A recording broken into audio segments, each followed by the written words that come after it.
Hey everyone, this is Ors. Welcome to the 6th Theorycrafting Thursday, which is about my ideas on speed in Tetris. So here's what we're going to cover for today. So first we're going to go over the underlying theory on what a Tetris player's brain goes through when they play. Then a breakdown and improvement methods on the mechanical aspect of speed, the same for the decision-making aspect of speed. Then some ideas on variation in speed for verses, so like bursts and hesitations. And again, some possible methods to improve on each. And finally, we're going to have some discussion questions that I would appreciate if you all gave some of your own answers to in the comments, or if you just message me on Discord. Remember, this is not meant to be an objective guide, and these are my opinionated ideas and theories on the topic. Either way, let's get into it. So first, this is how I at least break down the general loop my brain goes through when I play from top to bottom. So at the highest level, I take in my opponent's board, like the entire game state, and decide what needs to be done for me to get to a position where I can win. So for example, if I see my opponent in the process of building a clean attack, then I see my board is in like a fairly safe position, I'll decide to stack up for like a counter spike. So then my intuition kicks in, and I use my cue to find placements on the board. So I go into more ideas on like how this process works in Theorycrafting Thursday number 2, not trying to retread that ground. But continuing the example, likely I'll try to find an attack that slopes towards my garbage and potentially set up for a big spike. Note that I might not have even needed to look at my opponent's board or make any kind of like conscious decision to come to these placements. Making a clean attack that slopes around my garbage might have just been the best decision to make in any situation on that board. It's just a good decision to make in general on any board. So the macro decision doesn't always need to happen, right? You don't always need to be having conscious thought and looking like screen watching all the time. So then with those placements, my brain connects those placements to actual inputs for my fingers to press, and then I just press those inputs. So yeah, that's about it. Now this is all well and good, but how can we actually apply this? We're going to go from the bottom up. So first is mechanical speed, which is this is like grouping together this section, like where I physically press the keys and also like mapping the placements to the inputs. So I'm going to break this into a physical level, which is just raw keys per second, and like a finesse level, which is the speed at which you go from placement in your head to I know what inputs to do, as well as the like KPP of those inputs that you actually decide to do. So now some ideas and things I've heard about to improve. So on the physical level, there's like not too much, but here's some ideas. First, just good ergonomics, like general fitness, general health. Keeping your joints at like 90-degree angles, generally being fit and alert can never hurt, like even outside of the game, and this stuff is all going to help like prevent injury. There's also, I think, a lot of ideas to steal from like piano practitioners or like people that practice music in general. Generally a lot of stuff on like form and technique, like keeping relaxed hands, like wrist position, all that kind of thing. They don't really give too many ways to like get around just like playing more piano to gain strength, or at least I haven't researched enough to know. But yeah, so technically just more based on the above, like good ergonomics and stuff. Next is sandbag training, which is something I heard Firestorm used to do for like endurance and I guess like finger and wrist strength. I'm kind of dubious on this, and I feel like it would just give you RSI, but basically you put weights or like sandbags on top of your wrists while you play the game. So yeah, I guess like depending on the weight, that can be kind of intense, but just based on stuff like keeping on ankle weights not really being good for you, like I feel like this would just lead to injury, but I've heard positive reviews about it, so I guess don't knock it until you try it or get a bad repetitive stress injury.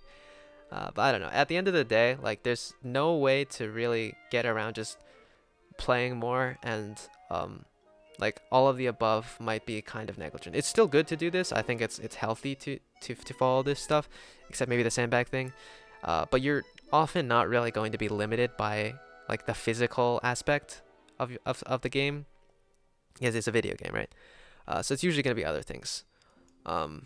Next up is the finesse level. So obviously first, if you haven't, you'll want to learn two-step finesse. Like having a set inputs for each placement, or like most of the hard drop placements, is going to make that connection between placement and inputs that much stronger and faster. In the same vein, I think practicing without the ghost piece, playing no ghost, can help you rely less on visual input. It helps even more with that idea of like a placement is just a sequence of inputs idea. Like you don't look at the ghost piece at all. You're not really worried how the piece moves in between. You just know these inputs make this placement for this piece. I practiced with this before. I feel like warming up with it for sprint does actually help me somewhat, but it might be placebo. But this one I do kind of vouch for. Next is soft drop finesse. By this I don't mean like it's the same as two-step finesse where there's like a mapping of inputs for all possible soft drop placements. Just that it can be good to have some like set inputs for certain soft drop placements that come up a lot. So for example, if I want to put like this S piece here for the STMB cave, I know that if I soft drop it down here and then with a counterclockwise rotation and counterclockwise rotation again, it'll slip in to the hole instead of me needing instead of going down here if I did two clockwise, and then I would need to kind of spam again to kick it back up. I know it's just counterclockwise, and it goes right in. So I think that kind of thing is worth labbing out. I was planning to maybe do something more on this. I think if anyone who like voted for the Theorycrafting Thursday would have seen like soft drop finesse practical or whatever on the vote, but I honestly don't think there's enough content to do that video. Finally is DAS optimizations. So obviously stuff like DAS pres and pipelining, which you can find out more about in the linked hard drop page. This is honestly like barely applicable in versus fast games where you can set your DAS and play at 0 AAR, but there are like a handful of players that make use of this even in like fast games. Notably players like Riduru and Kazu, who both came up on slower games where this was more important. This is definitely really important in like PPT and like TEC. But yeah, fast games, which is I assume the large majority of my audience, not that important. Next, oftentimes the real bottleneck to speed will be your decision making. So in my opinion, this is improving your decision making. Like the speed of your decision making is all about reducing the required processing to decide on your placements. So again, I recommend you see Theorycrafting Thursday number 2. It's like intuition analysis, habits, processing power, like those ideas, where I go more in depth on all this stuff. Or like the decision making part at least. So improving decision making speed, aside from just like playing more, is gonna come down to tuning the speed you play at for the maximum efficacy. So pushing your speed is going to reduce the quality of your decisions, and reducing your speed will improve the quality. So it's all about kind of finding that sweet spot that gives you the best result. Like there's no point in playing super fast if you're gonna like I could get 10 PPS every round if I just spam the hard drop, but I want to win the game, and speed is ideally going to help me win the game. So related story, which again I went more into this in Theorycrafting Thursday number 2. The most extreme example of like tuning your speed to go faster or slower, like if you're a strider, is that like I've seen some players get drastic increases in speed over short periods of time by just like forcing themselves to play way above their usual speed. But I think my theory on this is that because they were mostly accustomed to playing like slowly and efficiently, they were able to just like spend a few weeks or a month just like spamming a much higher PPS. Like they went from like 2.5 to 3 or like 2.3 to 2.7, that kind of thing. But I think this is pretty unrealistic for most players. These guys simply had like the raw brain power, like processing power the whole time. They just like weren't accustomed to using it. Like I definitely tried to do this at one time where I was playing like 2.3 and I tried to push up to like 2.7. I wasn't ready for it and I just kind of crashed and burned. But yeah, pushing your speed way over the usual isn't realistic if you're already playing at a regular speed for your amounts of like processing power, like skill in the game. So in terms of things that are actually more applicable for most players, attaching to certain heuristics to cut off decision making. The example that like I've been working on recently is that keeping the sides of your board clean. So like on a board like this, I would see, oh, I have like empty space on the board. I want the sides of my board always to slope towards the well, or like at least be even with the rest of the board. This is usually just gonna like keep the board in a really good position to downstack and make T-spins on. So focusing specifically on that and resolving that as soon as I can is just what works for me. This can definitely be different from player to player, and inevitably speed is going to come down to your stacking skill and mastery over patterns. So like these little heuristics might help, but they're not the end all be all. Finally, improving board reading or like screen watch. This is assuming that you actually screen watch, and I think it's only going to really cut into your speed, so this is kind of an aside. But it's still part of the game, so I'll go over how I feel is the most bang for your buck way to do it without like losing too much brain power or speed for it. So you should only screen watch before important moments, like before big send, or when like whether to up or down stack is kind of ambiguous. So I think that how you make sure you're not cutting your speed when you screen watch is to don't stare and wait for your opponent to actually like make their attacks. You need to just read their board and like instantly decide, okay, do I need to like stack to receive? Do I need to stack a spike or something? I just kind of guess how they're going to continue stacking, and the timing of when they're probably going to send, and you play based off that. So like if I see like clean under cheese under my opponent's board, that gives me some estimation for like how long they're going to spend getting to the cheese, and how much clean they're going to end up sending me after they get through the cheese. That kind of stuff. It's a looser idea here. Still working on this kind of stuff, and it's also kind of beyond the scope of this video. But honestly, at the end of the day, improving decision-making speed is mostly just about playing a lot and making sure you're pushing yourself just beyond your comfort zone. Not too far and not too little. You don't want to sit and be comfortable with a lower speed, and you don't want to, kill yourself and like play at much faster speed, and you won't be even really improving. So our final topic here before the discussion is speed variance. So these are some speed graphs from verse games. So the first is Diao going 3.8 PPS in the default room. The bottom is me going 2.5 PPS in a random 1v1. So in both, you're gonna see that we're not holding the global PPS, which is this blue line, but rather we're alternating between points of high or burst speed and low or like spots where you just like hesitate. So trying to play verse by holding exactly the PPS you play at kind of is like not really how this game is played in verses.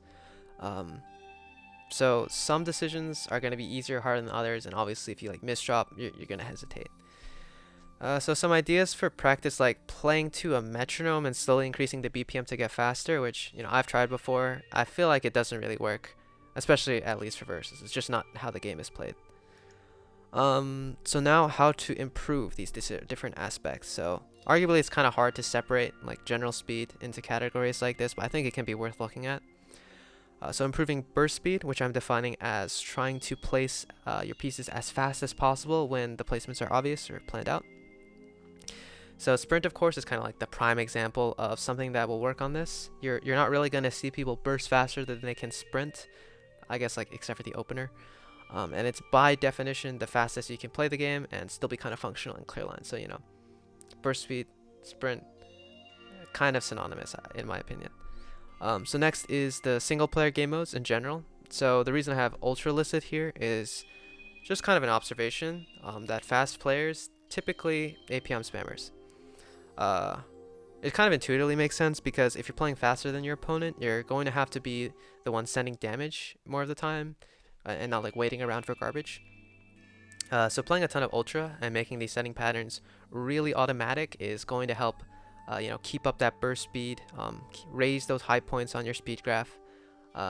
See like promo for an example of a player that's always staying like fast and keeping up those APM stacks. But just like single player modes in general are gonna help you because you only have to just focus on upstack and just focus on DS, so that keeps the placements obvious and what you're trying to do obvious. So next is an idea that I got from Giant and MMC. He's a cool guy. Low PPS cold clear, I think, is a good way to work on burst spiking, or just performing a spike you set up as fast as possible. You just like set up a spike, receive all the random clean that CC sends you, and then send it all back as fast as possible. So we set cold clear to low PPS so you don't just die to all the clean it sends, but also it'll typically live a lot unless you like really full screen it. So it's a good way to measure that you're executing your spikes really fast. Finally is a more out there idea, playing static queue maps and going for times. Again, it's just a way to make sure you can do like pre-planned out placements in your head as fast as possible. So Meppy DC, he's like a serial T-spinner. He has a ton of static queue world records. He's also sub 20. He said like he attributes his speed to static queue, but he also plays Versa like 2 PPS because he like does a ton of weird and like random donos all the time. So maybe not the best example. I think this is just kind of one of those ideas that makes sense in theory, but I'm pretty skeptical of its actual practicality. So on the flip side, we're going to try to work on our hesitation speed, which meaning we want to minimize hesitations and work through hard situations faster. So again, single player modes are going to help, but this time probably focusing more on cheese, because a fully cheesed up board is typically a situation that people need to think through more. So making clearing that cheese automatic is going to help you get over a lot of hesitations. I also think the constraint of not restarting while you're playing these game modes is going to help force you to figure out ways to get out of bad stacks instead of just restarting. Next is adhering to good heuristics that will just make sure you don't get into sticky situations in the first place. Again, that side clearing thing, cleaning thing, I feel like just works for me. If the sides of my stack are like not jinked up, I'll usually be okay in like 99% of situations. So as long as I always try to focus on that, usually I don't hesitate as much. Next, a big source of hesitations besides bad stacks is just misdrops. So if there's a misdrop that comes up more like pretty commonly for you, I feel like it might be worth lapping out fixes. So my example is this misdrop that I do pretty often. So I know I instantly need to like, I usually do it like off LST. So I usually know I instantly need this I and then a J or an L, and then fill in this part of the stack, and I'll be fine. So I don't hesitate at all when I make this misdrop. I think, oh shoot, I did this. I need to do this. All right. And yeah, so finally, I think it's one last thing. I think it's kind of a meme idea, as like it's kind of mentioned offhand by Raviclia once. I don't know how serious he was. Again, it's like something that might work in theory, probably not super good in practice. But working on like funky downstack maps might help you figure out how to work through weird patterns that might come up when you misdrop. But yeah, so finally to our discussion questions. So how mindless is the speed of top players? How much is heuristics? How much is iterating through different possibilities? Did top players specifically work on their speed, or did it just kind of like come as they played more? Second, how meaningful is like opener bursting to overall speed? I guess it's kind of like a static queue kind of thing. Next, is splitting speed into different categories like this meaningful? Should we just like play more? I don't know. Fourth, how true is the sliding scale of speed versus efficiency? Do all striders have the potential to play more efficiently if they just played slower? And can all like efficient players just stride? And both of these things is just like a matter of habit if they aren't able to do it immediately. And yeah, finally, how genetic is keys per second, or maybe just speed in general? Yeah, feel free to answer all, some, or none of these questions in the comments below, or find me on Discord, or ask any questions about anything I said in this video, and I'll try to respond. But yeah, thank you so much for watching. Please subscribe. See y'all around.